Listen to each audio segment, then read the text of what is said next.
Welcome to my YouTube channel Adda for math and science. तो साथियों, आज हम पढ़ेंगे कक्षा 10 की त्रिकोणमिति का एनसीईआरटी फोल्डर 10.1 का तीसरा क्वेश्चन। दो क्वेश्चन इसके पहले के वीडियो में हो गए हैं।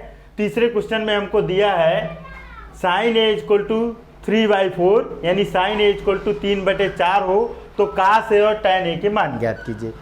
तो इसके लिए हम करते क्या है कि पहले एक त्रिभुज तैयार करते हैं जो कि समकोण त्रिभुज होगा। त्रिभुज ए बी सी, यहाँ मैंने कोण बी को समकोण माना है और कोण ए को मैंने, जो न्यून कोण है कोण ए, उसको मैंने यहाँ रखा है, कोण सी को मैंने यहाँ रखा है। ए और सी के लिए आप स्वतंत्र हैं, कहीं भी रख सकते हैं, लेकिन जब भी आपको गणना करनी हो, अगर वो साइन ए दिया है या कॉस ए दिया है, तो ज़्यादातर आप जो आदत में होता है लोगों की, उसको ए को आप यहाँ सपोज करें तो ज़्यादा बेहतर होगा। तो ए के सामने की जो भुजा है वो आपकी लंब हो जाएगी और ये भुजा आपकी आधार हो जाएगी और ये आपका कर्ण हो जाएगा 90 के सामने की। अब चूंकि सवाल में हमको दिया है, चूंकि त्रिभुज ए बी सी में sine A equal to 3/4, sine A का फार्मूला क्या होता है या साइन थीटा का फार्मूला जो होता है वो लंब बटे कर्ण। तो इससे हमको ये समझ में आया कि लंब की वैल्यू 3 है और कर्ण की वैल्यू 4 है, यानी लंब का मान 3 है और कर्ण का मान 4 है। तो इसलिए इसको हम त्रिभुज में नोट कर लेंगे। कर्ण आपका 4 है और ए के लिए BC लंब होगा थीटा के सामने की भुजा, तो लंब का जो मान है वो 3 है। अब गणना करने से पहले हमें त्रिभुज की तीनों भुजाएं ज्ञात कर लेनी चाहिए। इसके लिए हम पाइथागोरस प्रमेय की सहायता से, जो भुजा हमारी AB है वो हमको ज्ञात नहीं है, तो पहले हम AB का मान ज्ञात करेंगे। तो त्रिभुज ABC में पाइथागोरस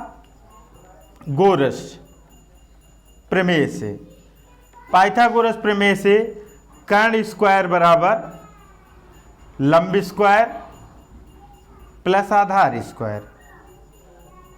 त्रिभुज में 90 के सामने की भुजा कर्ण यानी AC स्क्वायर इक्वल टू लंब आपका ए के लिए, कोण ए के लिए जो लंब है वो BC है, तो BC स्क्वायर प्लस आधार का काम यहाँ AB करेगा तो AB स्क्वायर।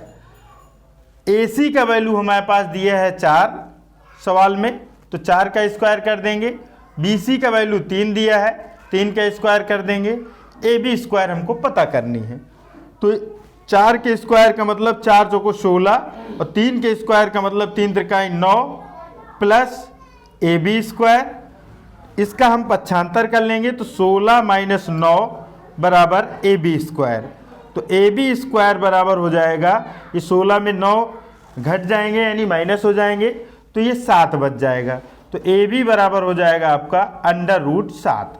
तो इस तरह से हम तीसरी भुजा जो हमको नहीं ज्ञात है उसका वैल्यू हमने निकाल लिया और इस त्रिभुज में हम नोट कर लेंगे कि AB का जो वैल्यू आया वो √7। अब हम अपनी मूल सवाल पर चलते हैं, मूल समस्या पर। हमसे जो उसने मान पूछा है वो कास ए इक्वल टू आधार बटे कर्ण। कास ए इक्वल टू होता है आधार बटे कर्ण। यहाँ ए के लिए जो आधार है वो AB होगा, यानी AB बटे कर्ण की जगह हम रखेंगे AC, क्योंकि 90 के सामने की भुजा कर्ण हो गई। तो कास ए इक्वल टू हो जाएगा, AB का जो हमारे पास वैल्यू है वो √7 हमने निकाला है और कर्ण आपका 4 हमको दिया है। तो इस तरह से हम कास ए का मान निकाल लेंगे। इसी प्रकार tan A equal to, tan A का सूत्र बताएंगे लंब बटे आधार। लंब बटे आधार, लंब का जो वैल्यू है BC है और आधार का जो वैल्यू है AB है। तो इस तरह से हम इनके मान रख देंगे। BC का जो मान है वो 3 है और आधार AB का मान है √7। तो इस तरह से जो हमसे सवाल में उसने पूछा है क्वेश्चन में कास ए और tan ए, तो उसका मान हम इस प्रकार से निकाल लेंगे। इसके बाद चौथे नंबर के क्वेश्चन में, क्वेश्चन नंबर 4 में हमको दिया है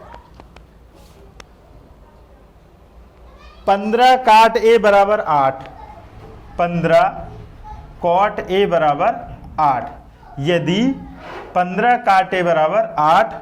तो हमसे वैल्यू पूछा है उसने साइन ए और सेक ए के मान ज्ञात कीजिए।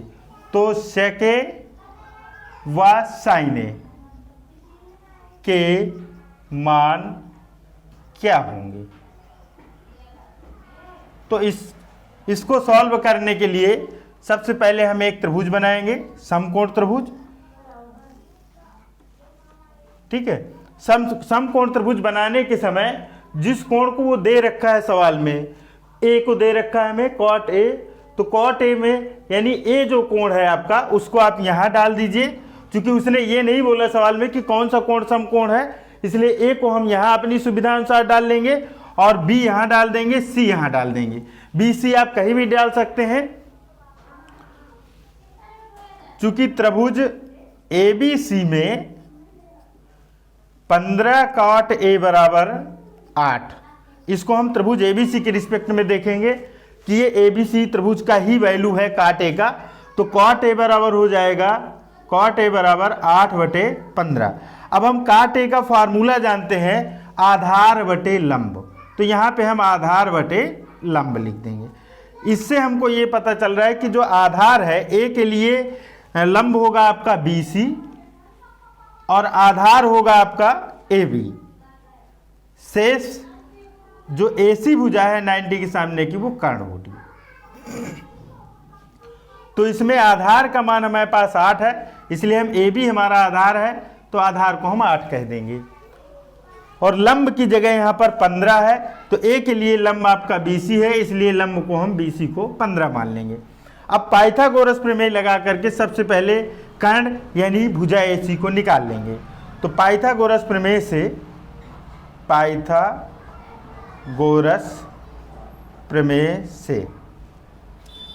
प्रमेय होती है कर्ण स्क्वायर बराबर लंब स्क्वायर प्लस आधार स्क्वायर। तो कर्ण का वैल्यू हमको निकालना है, यानी AC स्क्वायर बराबर लंब आपका BC है, BC स्क्वायर प्लस आधार आपका AB है, AB स्क्वायर। तो AC स्क्वायर बराबर BC का जो वैल्यू है वो 15 है, 15 का स्क्वायर प्लस ये 8 का स्क्वायर। 15 का 2 बार हम मल्टीप्लाई करेंगे तो 225 आ जाएगा, प्लस 8 है 64, 8 का 2 बार करेंगे 64 आ जाएगा। एक बार और बराबर लगा के इसको ऐड कर लेते हैं तो ये 289 हो जाएगा। इस तरह से AC बराबर √289, 289 का वर्गमूल हम निकालेंगे तो ये 17 आ जाता है। तो इस तरह से हम कर्ण का मान निकाल लेते हैं AC यानी 17। तो कर्ण बराबर हम यहाँ AC 17 रख देंगे यानी 70। अब हम जो है कैसे इनके मान निकालते हैं सेक ए और साइन ए के। तो साइन ए का पहले मैं निकाल रहा हूं, साइन ए बराबर होता है लंब बटे कर्ण। आप सिंपल फार्मूला लिख दीजिए साइन ए का, लंब बटे कर्ण। अब जो कोण यहाँ है उसके सामने की भुजा आपकी लंब यानी BC बटे कर्ण आपका AC है। तो साइन ए इक्वल टू, अब BC का मान है हमारे पास 15 और कर्ण का मान है हमारे पास 17, तो ये साइन ए हो जाएगा। इसके बाद सेक ए के लिए हम सूत्र लगाएंगे। सेक ए, सेक जो होता है वो कास का उल्टा होता है, कॉस का फार्मूला होता है आधार बटे कर्ण, इसलिए सेक का फार्मूला हो जाएगा कर्ण बटे आधार, कर्ण बटे आधार। तो कर्ण का वैल्यू है हमारे पास AC और आधार का वैल्यू है हमारे पास AB। कर्ण AC यानी 17 और आधार AB यानी 8। तो इस तरह से सेक ए का जो वैल्यू है हमारे पास वो 17/8 मालूम हो जाएगा। तो इस तरह से ये चौथा सवाल जो है NCERT फोल्डर कक्षा 10 की जो मैथमेटिक्स है 10.1 एक्सरसाइज का, ये चौथा सवाल हो गया। बहुत बहुत धन्यवाद। अगर वीडियो समझ में आया हो तो लाइक करें, सब्सक्राइब करें एंड शेयर करें।